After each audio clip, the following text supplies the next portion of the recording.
Les stances, l'écrit le plus important, par Selim Aïssel.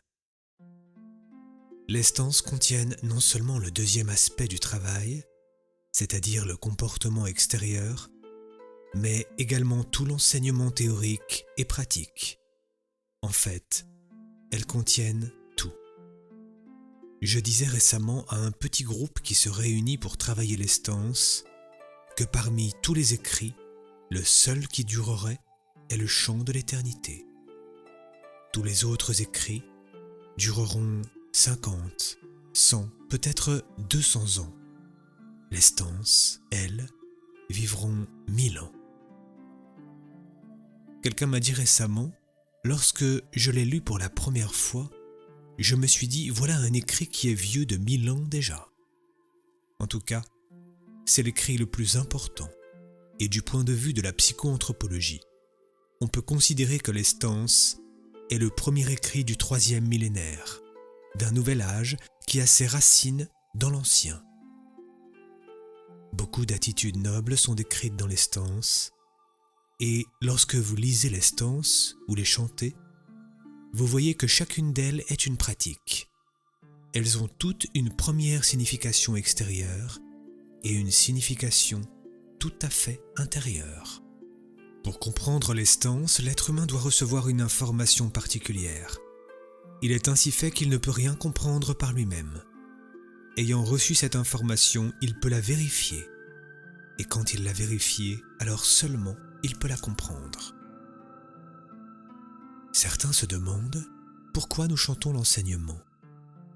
Nous le chantons parce que nous avons l'espoir que les notes portées par la musique vont au-delà de l'esprit qui comprend et qu'après, elles vont vraiment aller dans le cœur. Et là, dans le cœur, au-delà de l'esprit qui comprend, nous avons un autre espoir. C'est que du cœur, elles passent dans la vie. Et en plus, si vous chantez des stances, et si vous essayez d'entrer vraiment dans ce chant, vous verrez qu'elles vous apportent de la joie. Nous essayons d'aimer les mots, d'aimer les musiques et d'appliquer les paroles en même temps. C'est ainsi que la vie devient belle. Beaucoup de gens se contentent de la beauté des chansons, ou de la beauté des films qu'ils voient à la télévision ou au cinéma, ou des livres qu'ils lisent, et ils croient que c'est fait. Ce n'est pas fait.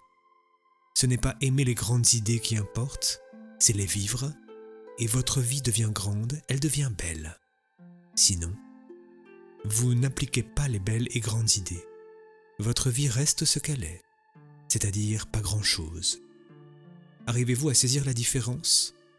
Pour vous qui êtes déjà dans cet état que je décris là, ne vous contentez pas d'aimer les sages, devenez des sages. Quand vous chantez, quand vous récitez les stances, il est bon d'avoir présent à l'esprit leur signification. Mais de toute façon, il est certain qu'elles entrent profondément dans votre inconscient.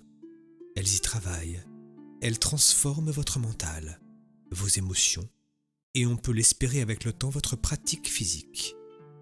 En tout cas, il est certain déjà que la répétition de ce type de pensée supérieure remplace les vieilles façons de penser.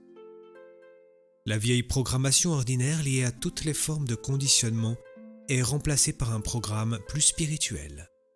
Un proverbe dit « On devient ce qu'on pense ». Ceux du passé qui ont pratiqué ce chemin savaient qu'on devient ce qu'on pense.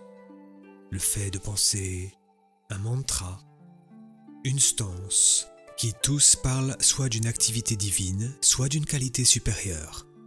Le fait de le répéter sans cesse, de le porter sans cesse dans sa pensée, permet d'intégrer cette qualité, de la faire entrer en soi et de la vivre. Une stance dit que sans cesse ta pensée invoque le nom de l'éternité, que sans cesse tes lèvres murmurent sa parole.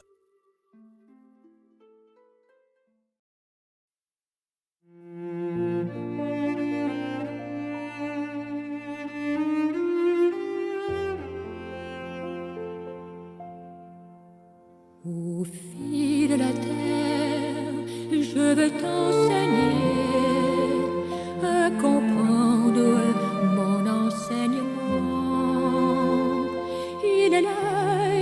l'éternité t'a donné pour voir ce qui est juste et ce qui ne l'est pas, pour voir ce qui est caché et ce que murmure les lèvres du silence et lire ce que murmure les lèvres du silence, pour voir ce qui est caché et ce que murmure les lèvres du silence et lire ce que murmure les lèvres du silence.